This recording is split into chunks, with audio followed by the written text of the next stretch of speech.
ठरलं तर मग या मालिकेच्या पुढील काही येणाऱ्या भागांचे अपडेट जाणून घेऊया आपल्या आजच्या या व्हिडिओमध्ये.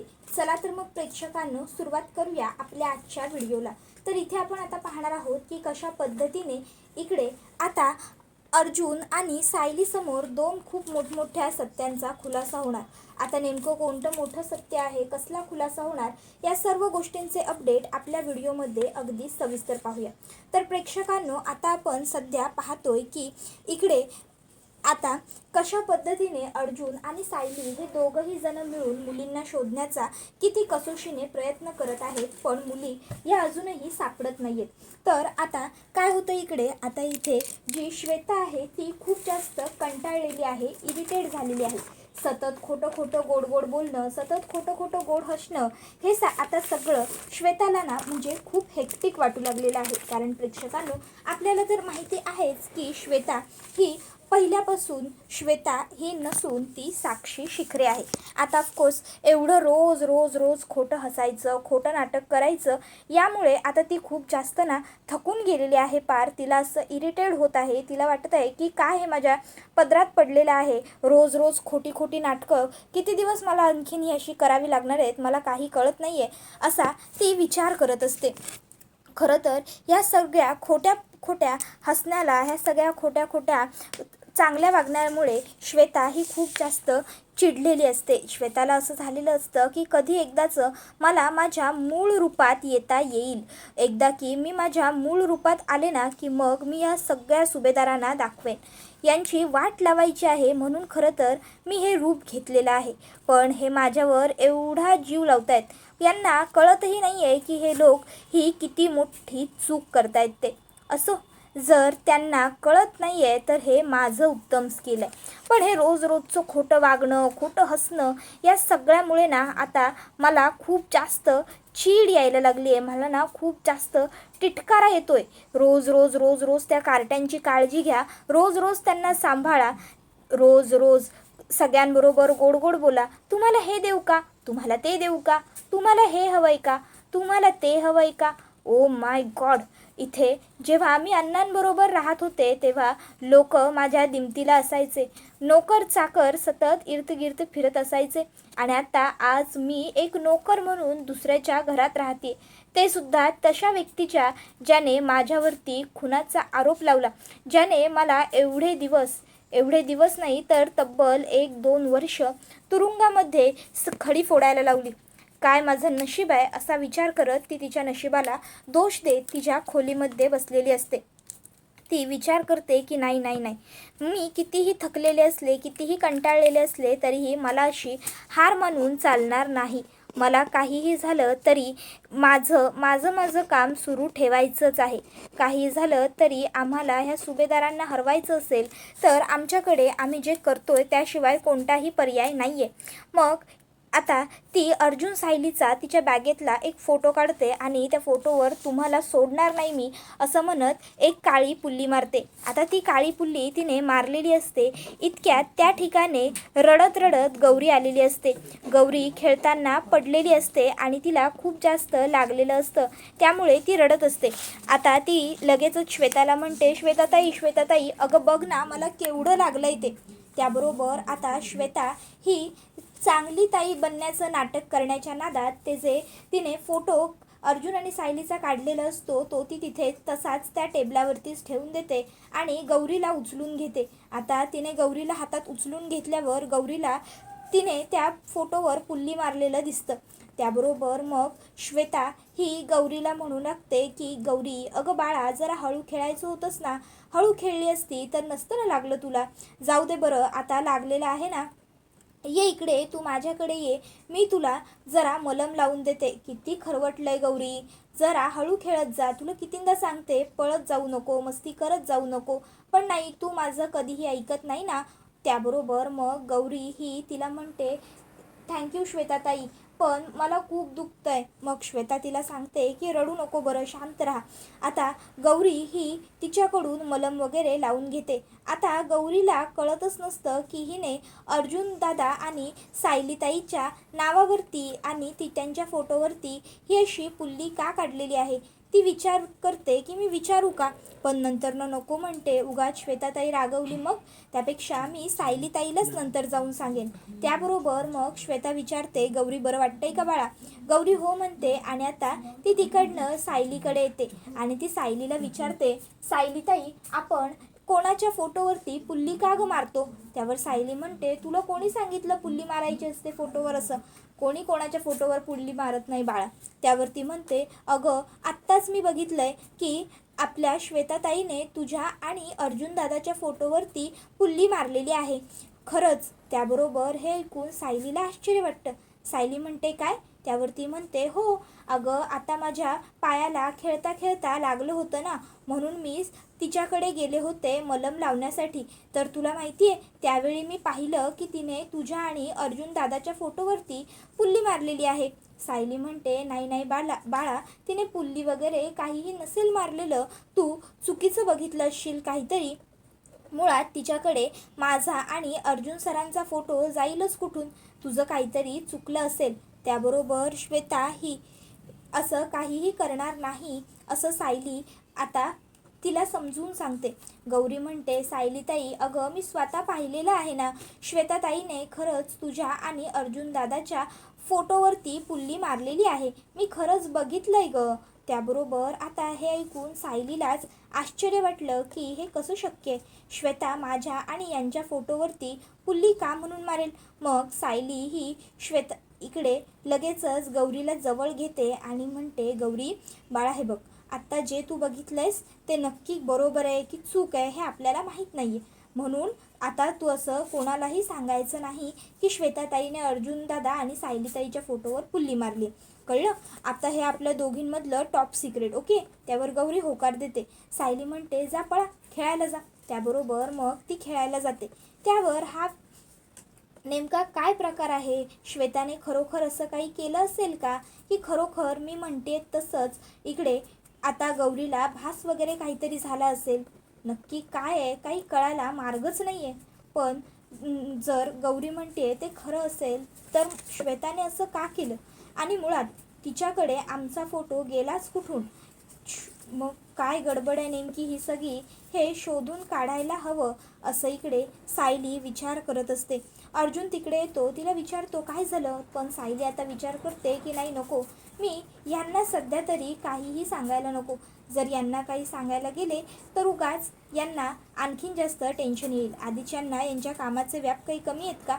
त्यापेक्षा मी एक काम करेन, नक्की हे काय प्रकरण आहे हे मी माझ्या पद्धतीने शोधून काढेन. यांना करू दे यांचं काम. नंतरनं जर मला काही चुकीचं आढळलं तर मग मी यांच्याशी बोलेनच.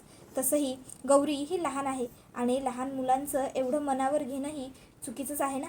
मग आता सायली ही ठरवते की गौरीचं बोलणं मनावर घ्यायचं नाही. पण तरीही जर ती एवढ्या ठाम विश्वासाने सांगत होती तर मात्र थोडीफार चौकशी बघायला हवी करून, थोडं म्हणजे लक्ष द्यायला हवं. खरोखर असं श्वेताने काही केलंय का हे शोधायला हवं. मग सायली स्वतःच थोडीशी शोधाशोध करते. श्वेताकडे कुठे तिचा फोटो वगैरे आहे हे ती बघण्याचा प्रयत्न करायचं ठरवते.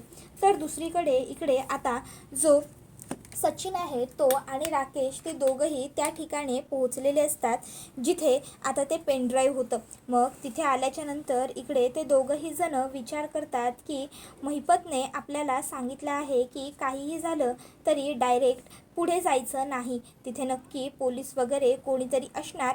त्या पोलिसांना पहिले तर गाफील करायचं आणि मग त्यानंतरच आतमध्ये पाऊल टाकायचं. मग राकेश हा सचिनला विचारतो, सचिन अरे अण्णांनी सांगितलंय की थेट आतमध्ये जाऊ नका म्हणून, मग करायचं काय?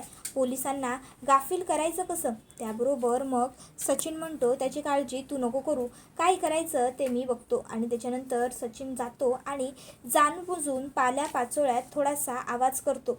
आता पाल्या पाचोळ्यात आवाज झाल्याबरोबर पोलिसांना प्रश्न पडतो की त्या बाजूला कोणीतरी आहे वाटतंय. आणि मग पोलीस हे कोण आहे नेमकं तिकडे हे पाहण्यासाठी म्हणून तिकडनं जरा बाजूला होतात.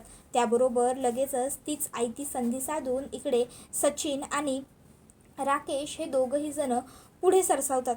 आता ते दोघं पुढे येतात तर त्यांना तिकडे त्या जागेचा जो केअरटेकर असतो तो दिसतो. आता ह्या केअरटेकरचं काय करायचं हा प्रश्न इकडे सचिनला पडतो. त्याबरोबर मग राकेश म्हणतो, तू एक काम कर, तू इथेच थांब, मी आलो. त्यावर मग सचिन त्याला विचारतो की अरे तू कुठे जातोय. पण राकेश त्याला काहीच सांगत नाही. राकेश जातो आणि त्या केअरटेकरच्या डोक्यामध्ये बांबू मारतो. आता तो बेशुद्ध होऊन खाली पडतो. त्याबरोबर सचिन म्हणतो अरे तू हे काय केलंस, पुन्हा खून. त्यावर तो सांगतो की खून वगैरे काही नाही रे, हा थोड्या वेळासाठी बेशुद्ध झालेला आहे, हा लवकर काही शुद्धीवरती येणार नाही आहे. आता आपण तोपर्यंत आपलं काम करून घेऊ. त्यानंतर मग आता ते दोघंही जण आतमध्ये जातात. आतमध्ये जाऊन आता ते दोघं शोधाशोध करायला सुरुवात करतात. दोघं जण सगळीकडे खूप खूप शोधतात, पण आता दोघांनाही पेनड्राईव्ह काही मिळत नसतं ऑफकोर्स, कारण पेनड्राईव्ह हे अर्जुनने आधीच गायब केलेलं असतं. दोघांनाही प्रश्न पडतो की बाप रे, इथे सुद्धा पेनड्राईव्ह नाही, मग पेनड्राईव्ह गेलं तरी गेलं कुठे. इतक्यात आता त्यांना पोलीस परत आल्याची चाहूल लागते. त्याबरोबर ते दोघं तिकडनं पळ काढतात. आता पोलीस तिकडे आल्याच्या नंतर मग ते लगेचच इकडे जो केअरटेकर पडलेला असतो त्याला भानावर आणतात, त्याला शुद्धीवर आणतात, जागं करतात. आता त्याला जागं केल्याच्या नंतर मग त्याला लक्षात येतं की कोणीतरी हे सगळं जाणून बुजून केलं. त्याबरोबर मग तो लगेचच अर्जुनला फोन करतो आणि अर्जुनला तो ही गोष्ट सांगतो की साहेब, इकडे आत्ता कोणीतरी आलेलं होतं आणि कोणीतरी येऊन जाणून बुजून मला बेशुद्ध केलं. इथे जे पोलीस बंदोबस्तासाठी थांबले होते त्या पोलिसांनासुद्धा कुणीतरी जाणून बुजून कुठेतरी पळवून लावलं आणि मग माझ्या डोक्यामध्ये बांबू मारला आणि त्या लोकांनी आतमध्ये जाऊन काहीतरी केलंय साहेब, आम्हाला नाही माहिती. त्यावर मग हे ऐकून अर्जुन हा म्हणतो की काय केलंय नक्की त्यांनी, ती लोक कोण होती, काय होती. आता ते म्हणतो तो मला नाही माहिती साहेब त्यांची नावं, कोण होती ती माणसं.